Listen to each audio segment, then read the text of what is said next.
Greetings, bloodbags, and welcome to Tusap's terrifying takeover of the spookiest month of the year. October is dead and gone, but it has risen from its grave with an insatiable thirst for blood and a month of vampire stories. So grab your garlic and your crucifixes and prepare yourself for Vamptober.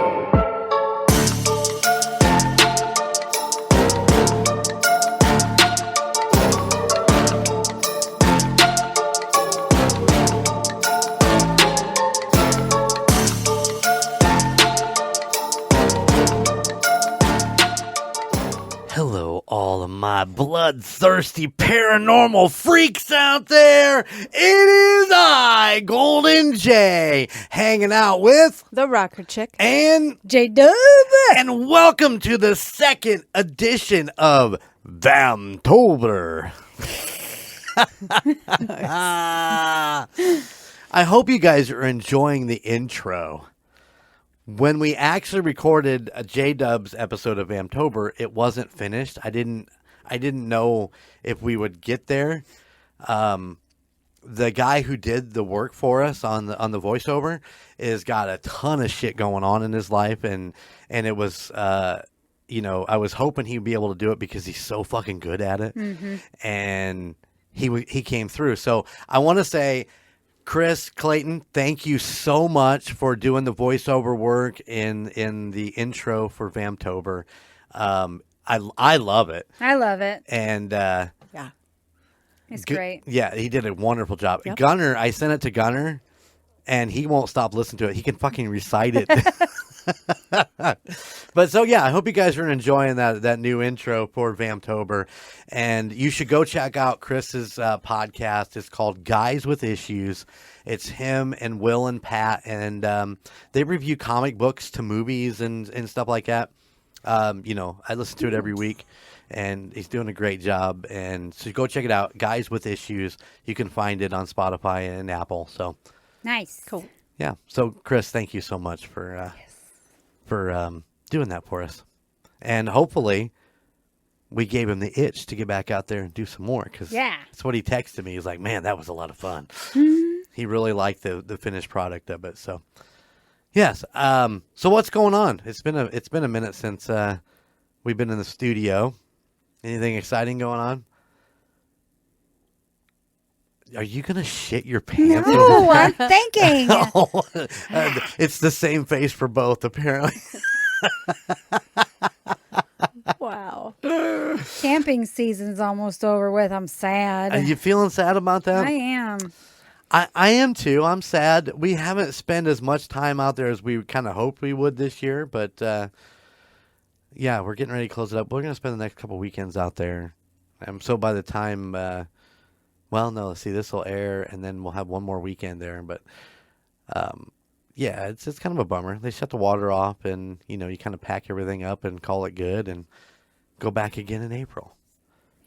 Yeah, and you're holed up in your house, bored as hell. Well, I'll tell you what. I'll keep you busy. Okay. We got lots of stuff we're working on here at the United States Paranormal. Oh, yeah. Jen's been keeping me popping. Let me say right up front, I want to say thank you to J-Dub, and I want to say thank you to Logan. You guys have definitely got me motivated into stepping outside of what normally I would do, and getting out there and getting things done. And you guys are doing great work. So Oh, thanks. yeah. Now I would pressure the rocker chick, but when you work 12-hour days, I'm not gonna pick on her for very much Thank shit. you. I'm just happy that she's able to be here with us and work on her stories when she has time. But yeah, thank you guys for making the extra effort to come up with some of these ideas and the things we got going on. And it makes a big difference when you got people motivated with you. So I appreciate it a lot. So now, what else has been going on? Nothing, like you said. I've just been working and trying to just, keep rolling and Keep on rolling. Exactly. Did everybody enjoy the Southern Indiana Paranormal Society? Yes. Yes. They were great, weren't they? That was so much fun. We talked about that in the other side. Did the listeners enjoy the other side? Did you listen to the other side? Not yet. Okay. It's really good. It's a Well, the first one was really good. I just got to get to this one. I listened to the first Vamptober. There you go. See, I'm getting there. And you did a great job on the first one, going back and re-listening to it, even though I lived it, edited it, and then I did listen to it again. Well, thanks. Yeah. I tried real hard on that one. You're so sassy in it. So sassy. Have you met me? Hello. Oh, anything for you? Nothing? Just work, and... Yep. All right. Work, no play. Makes rocker chick a dull boy. That's it. God, I hope she's not a dull boy. That'd just be Oh. weird. Well, okay. So in last week's episode, we went over some emails, and I said that I held one back for today's episode that I wanted to spend some time with because there's a lot going on. This is a very long email, and I just want to read it and then get your guys' opinion on some of the stuff that she has put in this. So, are you guys think you guys are ready? I'm ready. Ready. Am I ready? I have to read all this. Oh, God. Bear with us, guys. Oh, my. Hopefully there's no big words. Oh, wait on my story. Some of those words in there. Yeah, you thought J-Dub butchered shit last week. Holy cow. Rude. Wait. I never. Oh, come on. There was at one point where she stopped and she goes, O-T-I. Hey, that was edited out. You're not supposed to say Oh, that. shit. I wasn't supposed to say that? No. Cut it. No, I left it in there. I swear I did. You did not. Are you sure? Mm-hmm. Okay. I just listened to it. Oh, yeah. All right. So this is from our friend Yahira. Nice. Yes, she is emailed a couple times. We've talked about her before. She says, I'm so excited for Vamptober. I can't wait to see what you all have planned. Also love the new ending audio. There you go. Nice. I also heard the new episode where you talked about my email, and I have no idea why I had so much anxiety, LOL. Also, you did say my name correctly. Look at me. Hi. It's hi. Like when you say hi, ra. Yahira. Like when you say hi. Okay. I believe you. I love the comment J-Dub said about, at least you guys don't make me poop my pants. Well, at least she liked it. Yeah, you guys haven't done that, but you guys have almost made me pee my pants from laughing so much. Also, I never realized how country I sounded until you were reading my email. The northern girl in me is disappointed, LOL. Thank you so much for the mention and the love. I also have a spookiest story to tell along with family rumors and drama. I'm sorry in advance for this email being ridiculously long. Please tell me if I'm annoying you. I do tend to ramble. I was told this story by my mother. My family and I come from a small country in Central America called El Salvador. My story is about my aunt and her husband before they got married. My uncle was sorry, you have to forgive me. You know how I am. We know. Oh, okay. I thought it said farmer. My uncle was being a two-timer and seeing my aunt and another woman at the same time. Oh. My uncle told the other woman that he was going to pick her and they were going to leave together. At the last minute, my uncle changed his mind and chose my aunt instead. Well, the saying, hell has no fury like a woman scorned, rings true.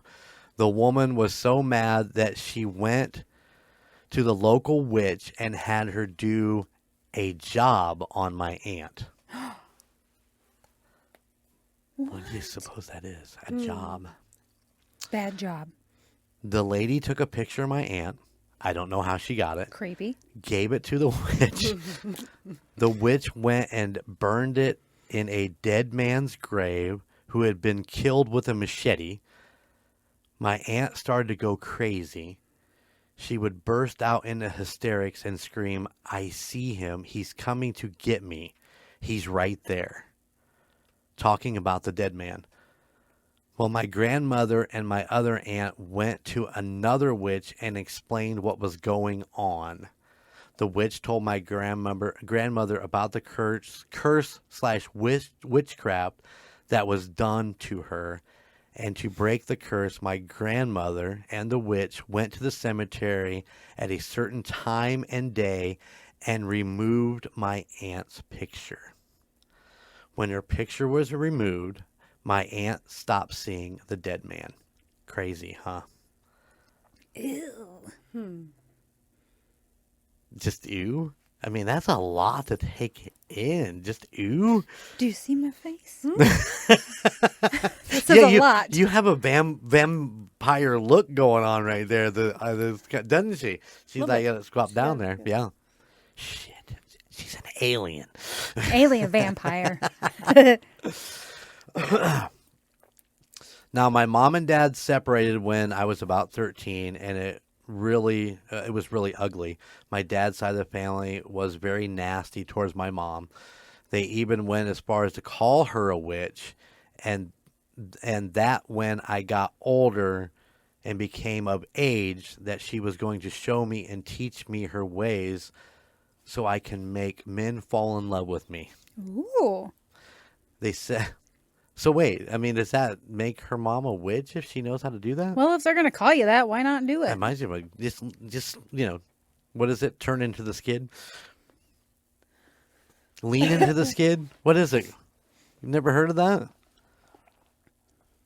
She's giving me. You can't beat them, join them, or something like that. If they're going to call you that, then I guess become one. Oh, okay, all right. They said that my grandmother and my great grandmother were witches. And they passed the trade, if you will, down to the girls in the family. Of course, it bothered my mom to the point where she'd cry, but now she laughs at it and just kind of rolls with it. Every year around October, we joke about saying we have to dust off our brooms and get our witch powers flowing. Sorry. If the broom fits, ride it. Oh. Yeah. My husband even jokes around with us and plays along too. With all that being said, I do want to say this. I am very confused in whether or not I'm a skeptic or a believer. I believe it was the episode where you and Logan reunited, and I can say this respectfully to Kayla and my husband, but I love Logan and his voice. His voice is very calming and comforting, as it is, it's as if I've known him for a long time. Sorry to sound like a total creep, but just wanted to say that. LOL. So when we reunited, you talked about believers and skeptics. So apparently in the one we talked about that. Mm-hmm. I feel like a believer because my family has these stories. And ever since my mom and I played around that we're witches, things have been happening that just can't be coincidence. But I also feel like a skeptic because of the simple fact that I haven't experienced, seen, or heard anything. Now, I'm not going to break out a Ouija board just to have something or someone communicate with me, but I'd like to yet again say thank you for making this podcast, because every single time I hear an episode, I feel like I'm slowly becoming a believer more and more. Yay. I just crossed the line at aliens. Yeah. Fuck aliens. No. I'm like J-Dub. I don't like aliens. Ever since the movie Signs, and I saw the horrid scene where he comes out of the bushes. Nope. No. Thank you. Yeah. Thank you again, Golden J, Bobby, and J-Dub. Sorry for the encyclopedia of an email that I sent. Listen, I love this email. I love your story. I think it was pretty great. And like I said, I wanted to save this because it was a longer email, and I think it needs to be. I think we need to talk about this just a minute. And me and Logan covered it, like I said, in the other side. But what is your feelings on the difference between a believer and a skeptic? What is your guys' feeling on that? Okay, start off. I know both of you are believers. Mm-hmm. Yeah. I wasn't until I lived it. But do you think that you can be a believer without ever actually experiencing anything? Oh, yeah. Well, I've never experienced anything, and I believe. I mean, I believe there's things out there that are there that, there's no physical. Oh, I mean, I'm the same way. I believe, and I think that I'm even more concerned with running into something that I would bring home and can't get rid of. That was, that's a big concern too, I think, in my world, in my head. But I don't think you can be wrong on either side of that board. I think if you can be a skeptic and a believer at the same time. I don't believe that you have to just be one or the other. I mean, you can believe, but you can also still have reservations on it. Yeah, exactly. Until you actually completely experience something of your very, very own, it's okay to be a little skeptical and to, put some thought into it. Just don't buy into it 100%. Do some, if you hear a story on here and, it interests you, do a little more research on your own and go look at pictures or, watch another documentary or, there's some great stuff out there, man.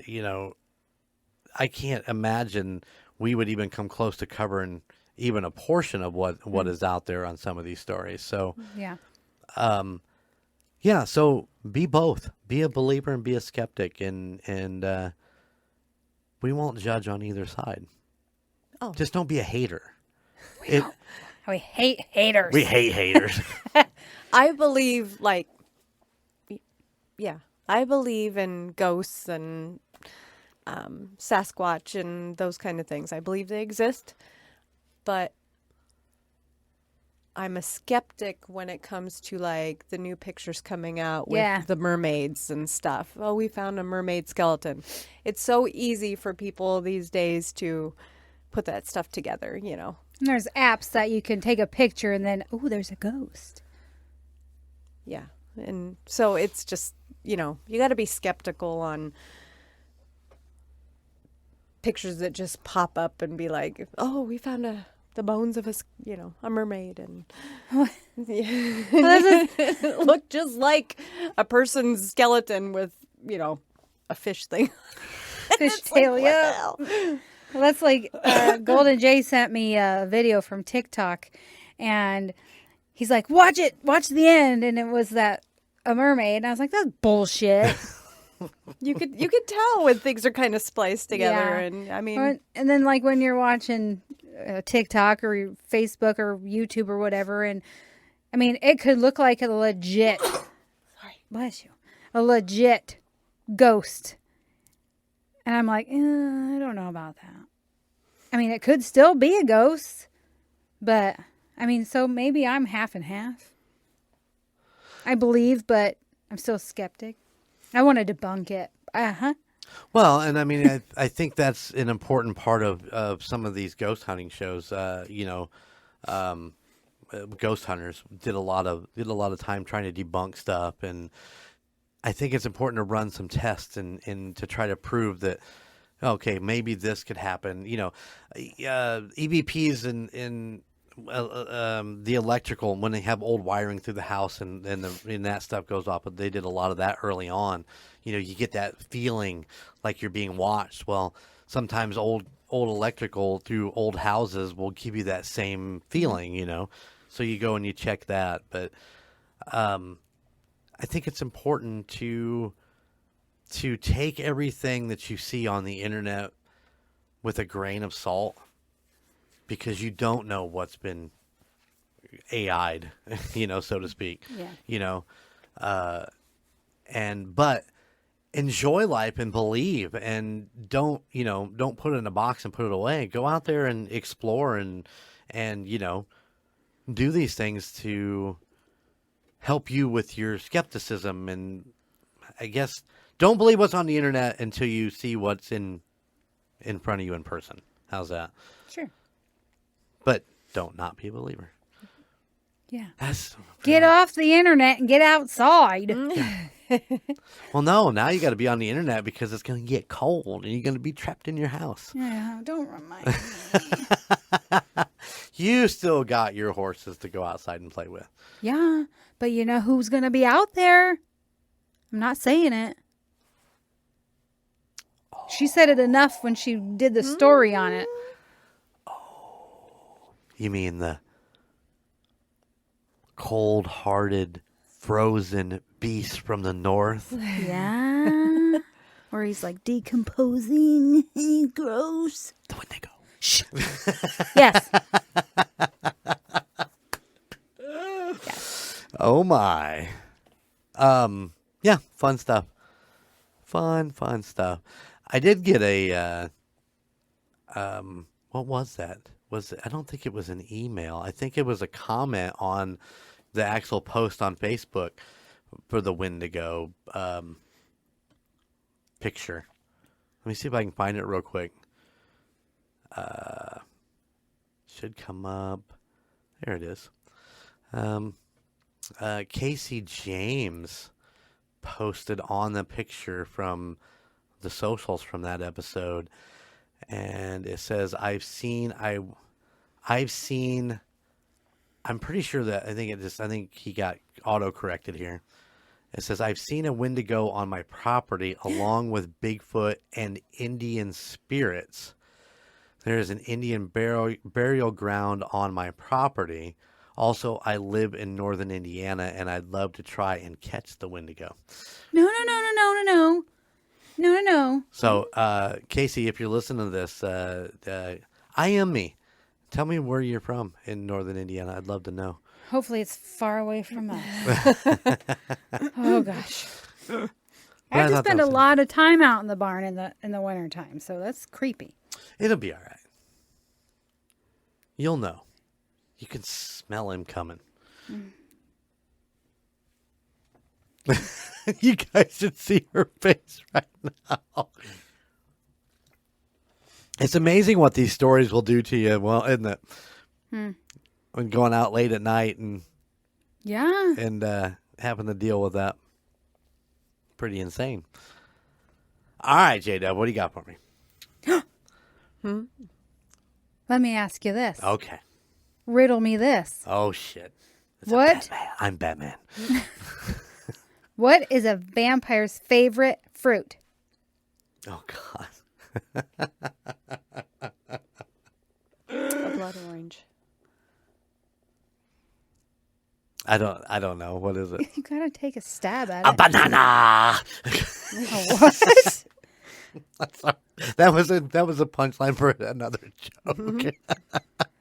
I have to deal with this.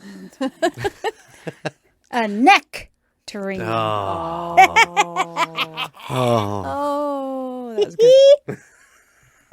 Got ya. oh! I might have heard that before. I just forgot the punchline. You probably have. Yeah, that's pretty good stuff right there. There you go, people. A nectarine. The little Vamptober joke for you. Just go ahead and take it around. And no, it's like what a ghost put on their cereal. Bananas. Jesus. Why did the witch break up with a Halloween monster? I don't know why. He had a Halloweenie. Oh. Where do ghosts like to vacation? The Dead Sea. And that's all I got right at the That's all you moment. got. Yeah. All right. This is what we do all day long. Uh-huh. All right. Well, are we ready to get into today's vampire story? Yeah. All right. Well, I'm going to stamp the passports because we're leaving the old United States of paranormal. Where are we going? We're going to Hungary. Hungry. Which I thought I wrote that down. Maybe I didn't. Is now Slovakia? Maybe not. We'll just keep with Hungary and call it good. It's been a long day, and it's been a lot of research on this thing in the last few days, so you'll have to forgive me. But are you ready? Yes. All right, we are going to Hungary because Elizabeth Bathory was born August 7th, 1560 in Hungary. She was raised in a noble family. Elizabeth knew a life of privilege from an early age and might have been the product of inbreeding between the Baron George Bathory and Baroness Anna Bathory. But I did do a little research on that because it said the consistent intermarriage among a few Hungarian noble families evidently caused the bloodline to run a bit thin. One of Elizabeth's uncles was addicted to rituals and worship in honor of Satan. Her aunt enjoyed torturing servants, and Elizabeth's brother Esteban was a drunkard and a lecher. Many members of Elizabeth's family complained in their private letters, which showed evidence of madness and other psychological disturbances. So that bloodline is running thin. That family tree had no branches. And also the Bathorys were rumored to be related to the most infamous personage of the 15th century, Vlad III, also known as Vlad the Impaler, or Dracula. You guys knew Vlad the Impaler was Dracula, right? Mm-hmm. Yeah, I figured you probably did. Okay, so check this out. This in 1571, Elizabeth was 11 years old, and she was, what is the word, officiated to Count Fernandez Nadasi, who himself was only 16. So basically, she was promised to him at the age of 11. You know, because it was one of those deals where they're trying to combine their nobility and all this stuff. But her betrothal notwithstanding, Elizabeth indulged in games with local peasant boys, and by the age of 14, she was with child. Oh. Alarmed by the probability of a scandal, her mother whisked Elizabeth away to the castle in Transylvania, where the baby, a daughter, was born.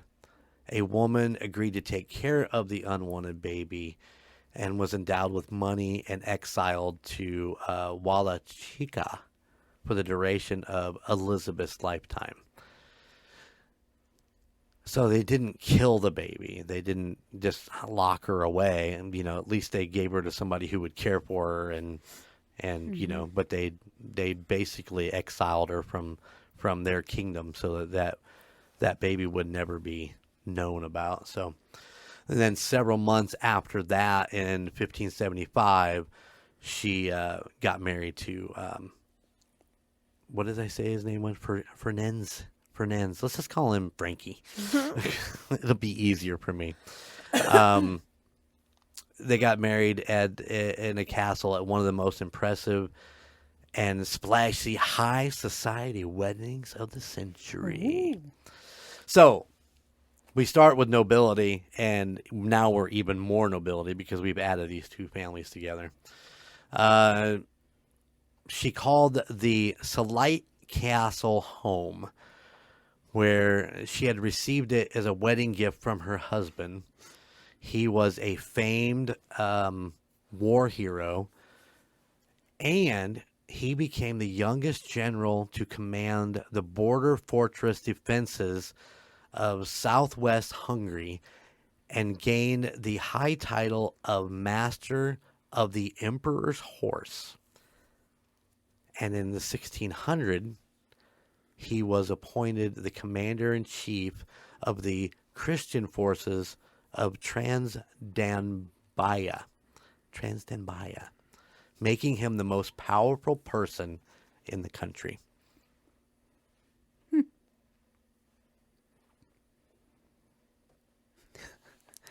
Okay. Nothing? No questions? No questions. Nothing? Okay. You sure? No interaction on this? Just gonna read my story? I'm listening.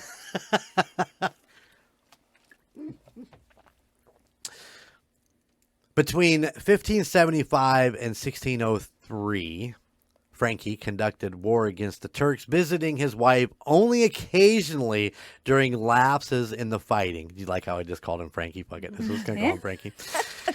In the beginning, Elizabeth stayed at the Nadasi seat at the castle, where she superintended the household and disciplined the servants in creative ways. Elizabeth beat her servant girls with, I don't know, what is a cudgel? A cudgel. No? You gonna look that up? Stick needles into various parts of their anatomies and threw young girls into the snow naked and had hot water poured on them until they froze to death. Wow. A cudgel is a short, thick stick used as a weapon. Okay.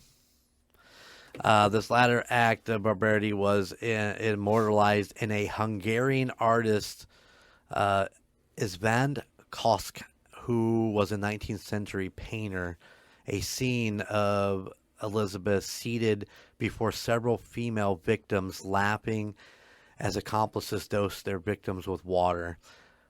That painting actually resides in the Hungarian State Archives. So I actually went and looked at that painting when I read this, and wow, I want to know how he did it. Whether he did it after, away from, there was no way he was going to sit there and paint it. He had to do it by memory, but because she would have fucking had his head for that, because she's kicked back in her fucking throne chair, and there's all these naked girls and these people doing all these fucking tortures on them.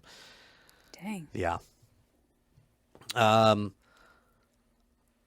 The young couple had no children during the first 10 years of marriage. Then in 1585, Anna was born, followed by two more daughters, Ursula and Catherine, over the next several years. Finally, a son named Paul was born. And according to author William Seabrook, who quoted from one surviving letter written by Elizabeth to Frankie, Elizabeth had turned to witchcraft in order to induce fertility. Because, they went so long without having a son, and, you can't have a noble family without a son. So Elizabeth had, got into a little bit of witchcraft there.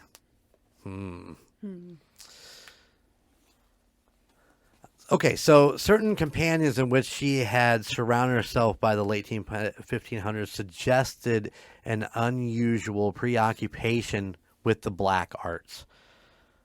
So among those was a sorcerer named Janos, and there were three alleged witches named Helena, I'll call this one Dorothy, and the other one Anna, and two others known as Ursi and Kathleen. So she surrounded herself with what she was calling, what they other witches. You find out you follow what I'm saying there. So she's studying witchcraft, and now she's surrounded with other people that study witchcraft. So. Right. She's got a coven going on. Oh, there you go. Elizabeth was proud of her pronounced beauty. As the years wore on, she became narcissistic, and woe to the poor handmaidens who failed to please her mistress' taste during these mourning attributes. For the victims would be stripped and tortured by Elizabeth and her companions. She's a mean bitch. She is not a good person. She learned it from her mom. She said her mom did that to her. True. Slaves or whatever you want to call them. Of course, Elizabeth wished to remain young and beautiful, not only for those brief interludes when her husband returned from war, but in order to please her growing list of lovers. Well, he was gone for long periods of time. She needed a little action. Okay. No? That's how you get the ick. Well, she's got witches and sorcerers to take away the ick. According to witnesses, during the early years of her marriage, Elizabeth eloped with a mysterious stranger dressed in black with milk white skin and sharp teeth. Eventually, Elizabeth returned to her husband without the stranger. Meanwhile, Elizabeth, literally of horror, knew no natural bounds. Her victims were universally female, who were preferably fair-haired, fair-skinned, large bosom, and under the age of 18. Which sounds like every man I know. No? Girl servants were beaten until they became unrecognizable lumps and congealed flesh, bone, and blood on the stone floor. Molten wax, knives, branding irons, rods, and ropes were employed in this gruesome fashion. So these girls are just getting the shit kicked out of them. Yeah. It's insane. So, yeah, this is what she's doing to her servants and these young girls as they come in. Several were forced to eat their own flesh and those of other victims. Elizabeth herself, when ill, frequently bit and ripped out pieces of their faces and breasts of attendants who displeased her. Whenever her imagination flagged, her cohort stepped in and played out fantasies of their own. Ew. This is a mean bitch. Yeah. Wait, she's not going to come back and haunt me, is she? Don't say her name too many times. She might. I'm going to change it to Beth. During one beating, Beth was splattered by the blood of her victim. While wiping off the blood, she noted that her skin appeared more smooth and more youthful. Subsequently, the belief that blood could renew her youth and beauty became her obsession, which now led to more crimes. New devices of torture were created. For example, the iron cage with spikes fixed inward that hung from the ceiling. Beth and her friends would poke and burn young women trapped inside who would struggle in torment. The spikes inside the cage would cause severe lacerations and cause bleeding. Positioned underneath, Elizabeth drank and washed in the blood as it rained down. The red source of life was caught in and through and transported into her bath, which she began to take as a ritual at 4 o'clock in the morning. So here's the deal. So she gets splattered with blood.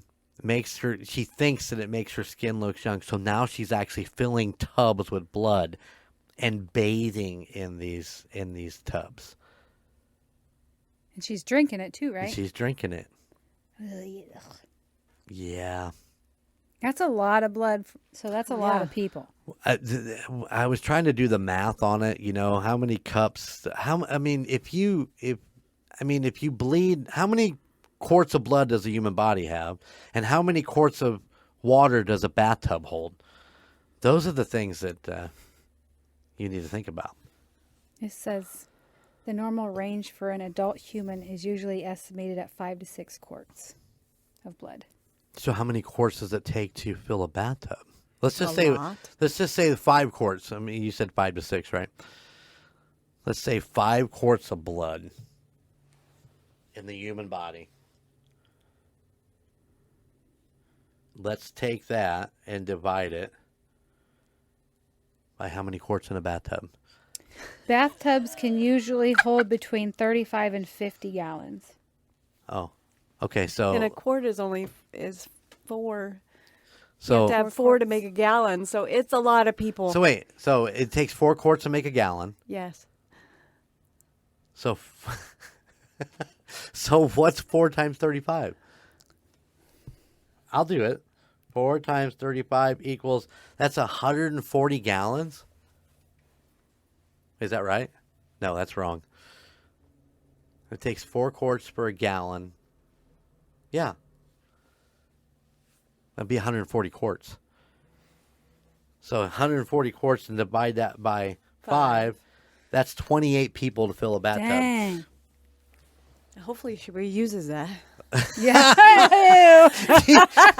Do you suppose that she drains it, strains it, purifies it, and fucking uses it again? Her hootie and butt juice is in there. I don't think I'd want to reuse it. Her hootie and butt juice is in there. Yeah. You're just now thinking about that, ain't you?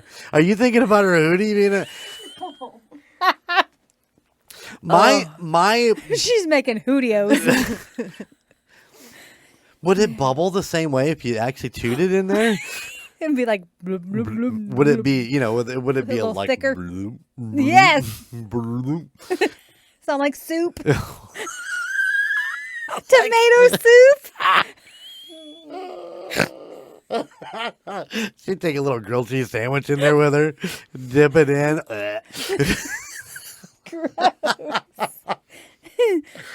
Well, that took a weird turn. All right. It always does. So Beth's husband Frankie fell ill in 1603 and finally died in January of 1604 at the age of 47. Then what she did was she fucking kicked his mom out of the fucking castle. She hated that bitch. Surprised she didn't drain her blood. It does. Yeah. It's too old. Oh, like the young girls. Yeah. So with the kids fully grown, Beth was free to step up the pace of her activity. What's up? So her mother-in-law is living in the castle with her and just Not letting anymore. all this shit go on. Well, would you... maybe she doesn't know about it. Maybe it's in a basement or something. Not wondering where all the servants have went. Well, They got high turnover. high turnover. I'm going to Oh get my to that goodness. here in just a second, and maybe it'll explain that exact comment. So, basically, Beth is going to step up her activity. The toll of victims mounted. However, rumor of the devilish happenings began to spread. Okay. Well, God, I would hope so. These people have to have families. Well, once again, this is. I'll get to that. Okay, so hold on, let me find it. Now you've got me all. I'm sorry. Now you got me all. That's why I don't speak. No, it's fine. I'll just go ahead and so what happened was that she was using peasant servants. She was using the children, the young girls of peasants, of her kingdom. Right. So they weren't saying shit about their daughters going missing. Okay. But things start to escalate, and she decides that she needs more noble girls. And so she starts bringing in noble girls and starts killing them and using their blood. And now the King Mathis of Hungary and his brother decide, well, what the fuck's going on? Why are all of our girls disappearing?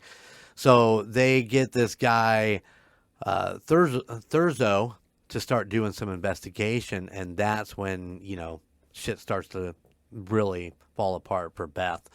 She starts, they capture him and capture all of her horde, and they actually put her cohorts on trial. They would not put Elizabeth on trial because of nobility and the backlash for the country and the properties. So basically, she was guilty, but they didn't really try her. They knew what she had done because there was a lot of people coming forward and saying they saw her do this and they saw her do that. And so they knew that she was, leading this thing. But the witches and the sorcerer, all of them got captured and they got tried. And I'm trying to think, I think they burned them at the stake. They burned him alive. I think he was beheaded. I'm looking through my notes here real quick. Since I have all this about the raid and the testimonies of witchcraft and torture and vampirism and cannibalism. All that stuff came forward. The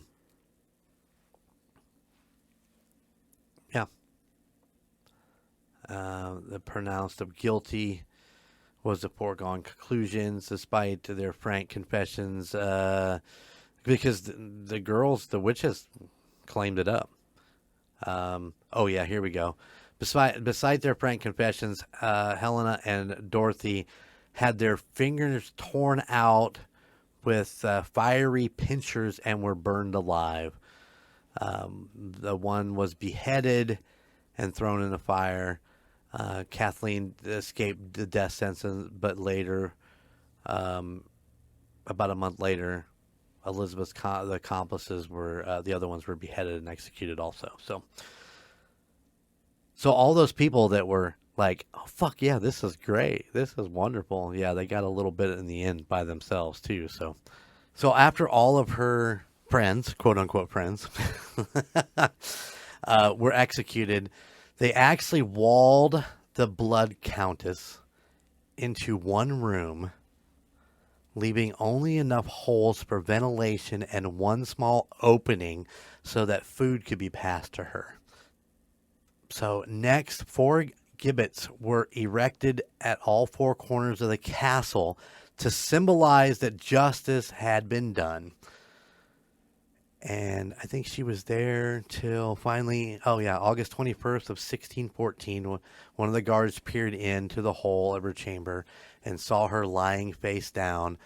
The Countess Elizabeth of Bathory had died at the age of 54. Wow. I guess all that blood didn't do anything for her. All right. In conclusion to my story here. You ready? Yep. Today, Elizabeth Bathory is infamously remembered as the Blood Countess, who killed up to 650 girls and women in the Kingdom of Hungary. Wow.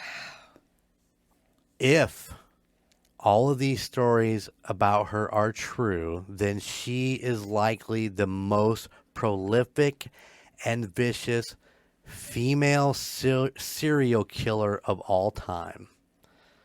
But not everybody's convinced that she was guilty. Really? Yeah, there are still some skeptics and some theorists that think that she was, that the sorcerers and the witches all just kind of did it without her It was happening in her Well, home. I mean, and we still go back to the painting that I looked at with her sitting there as all these things are being done. Right. So I don't really think there's. I'm just putting that out there because it is part of the story. I personally don't believe that she is not guilty. I believe that she is extremely guilty, and yeah. But that's how she became Countess Dracula, known as Countess Dracula. The most horrific and prolific serial killer of all time. Dang, that's a title. 28 people to fill a bathtub. Ew. I hope she had a big kingdom. Well, like I said, she was using all of the peasants' children to do most of it. And it wasn't until later on when she actually started using noble, because she thought, as time goes on, she's, the blood's no longer quote unquote working. So she decided that it was because the blood wasn't pure enough, or, well, it doesn't matter. That fucking tree is just straight up and down anyway. But she went for nobles. And, when you start raising flags like that, other kings are being like, what the fuck is going on over here? So, yeah. Red flags. Red flags. So that is the story of Countess Dracula. She was a mean bitch. She was not very nice. Not very nice at all. Yeah. Yeah. Man. Okay. She'd be pretty fucked to do all that. I mean, her family's known for it, but I mean, people have families that do shit, and, like one sibling will grow up to be the same way and the other one will be the complete opposite. Like none of it, you know? Right. So it's like, you had a choice, lady. You could have been a good person. And you fucked it all up. Yes. I don't know, man. It was an interesting story to me. I wanted to give you a little bit of the nobility coming into the story, so you knew that she wasn't just like hiding, doing all this in back rooms. She was literally doing it in her castle with people right there in the, in the throne room with some of that shit. So, that's why I threw it in. But I listened to different pods and read different stories, and a lot of them spend a ton of time on the nobility of all of it and who's this person and that person. And it got to be a little old. So hopefully I didn't bore you too much. I wanted to give you a little bit so you knew where we were at with it. No, please. Yeah, but to be, can you imagine you spend the last, I think it was about the 4 or 5 years in a room. You talk about winter. Yeah. It's a painting. Did you find a painting? Just being stuck in a room with just vents and a place for your food to be pushed in. What do you do with your time? Yeah. I mean, she's already on that verge of being totally insane. How do you just not scratch the walls down? You know what I mean? Maybe she came up with some imaginary friends. Could be. Huh. Well, since we're all sane, we'll never know. We're all sane. For now. We are all sane. Yeah. It's true. Mm-hmm. There's nothing insane about us at all.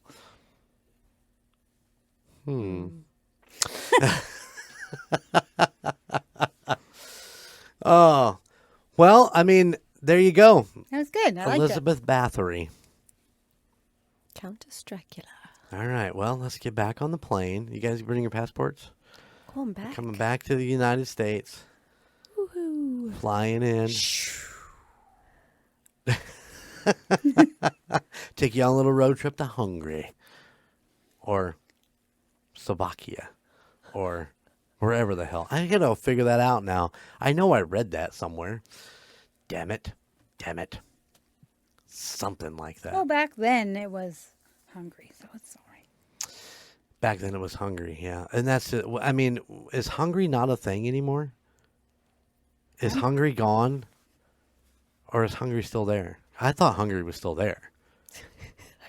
I think it's still there. Maybe it's got a different name, but I'm hungry. Me too. What? Why? Did you not eat before you come over? No. Okay. Anyways, United States Paranormal at gmail.com. Did hungry used to be, did Sobaki used to be hungry? Or I don't even know. I'm going to figure that out on the next episode of the United States of Paranormal. Golden Jay deep dives into Slovakia. Hungry. No, I'd rather listen to the rocker chick story. Mm-hmm. Yeah, me too. All right, guys. Well, we're out of here. Thank you so much for tuning in to the United States of Paranormal. And I hope you're enjoying Vamptober. And don't forget to go to the website, theunitedstatesparanormal.com, and check out all of the kick-ass, Yeah. and I mean kick-ass, Vamptober merchandise, which include ribbed knit beanies. I only said that because it makes her laugh. We have a 16 by 20 poster, stemless wine glasses, can-shaped glasses, unisex t-shirts, 3/4 sleeve t-shirts, and a really fucking cool fleece zip-up hoodie. I got my shirt. Woohoo. J-Dub's got her stuff on the way. I need to get our stuff ordered too. We can't not have Vamptober merchandise. No. Damn straight. All right, guys. Until next week. Later. Bye. Thank you for listening to the United States of Paranormal. Check us out at theunitedstatesofparanormal.com or at any other of our social media pages. At Twitter at TOSOPPOD, at Instagram at the United States of Paranormal, or Facebook at the United States of Paranormal, or YouTube at the United States of Paranormal 1795. Please check out our other podcasts in the Golden Mojo Entertainment Network. The Call Guys, Golden Image Podcast, Indiana Chiefs Fans, The Golden 80s, Murd Nerds, and A Quart of Books and Booze. And if you have a location you would like us to check into or a creepy story that you would love to tell us, please email us at theunitedstatesofparanormal@gmail.com. Please like, rate, and subscribe wherever you listen.